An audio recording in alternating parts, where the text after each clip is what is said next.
Guys, Raymond here with another video. In this video, we're going to be defining some more terms. This term in particular isn't from the certificate in mortgage advice and practice. It's from just general investing, specifically in crowd-funded investments. So I invest in a wide range of financial instruments. One of those groups it tends to be small cap stocks. Well, not small cap stocks, but pre-money stocks. So stocks that haven't been floated on the stock market. Stocks that, or companies that haven't been floated on the stock market. In this video, we're going to be defining the term pre-money valuation. And just the disclaimer: this isn't to be confused with post-money valuation, or we're not going to be talking about pre-revenue.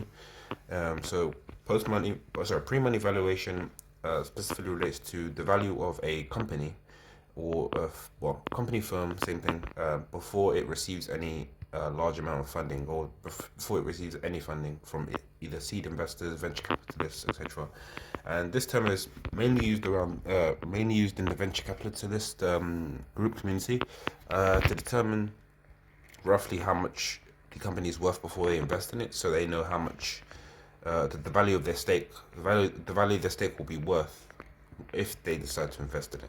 So it's kind of like a security measure, but also just a pre-measure, just to understand how much their equity will be worth. Not to say how much the market will value the company at, but how much their stake will be worth if they invest in it at its base level.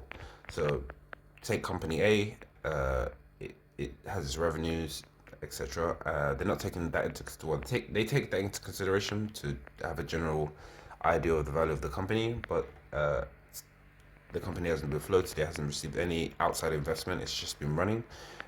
All the assets and debt that the company own or manage, they'll take that into consideration, and they'll come up with a valuation, and they'll decide how much the company is worth based on that. And then if they decide to invest in the company, they'll of course do some formulas and determine how much their stake would be worth if the company were to be floated on stock market, or if the company was to receive outside investment from seed investors or venture capitalists.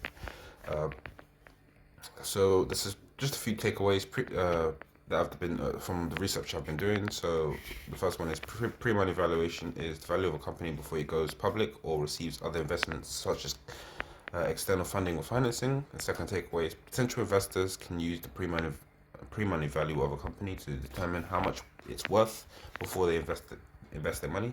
And the third takeaway is pre-money valuations are different from post-money valuations, which determine a company's worth after it receives funding or financing.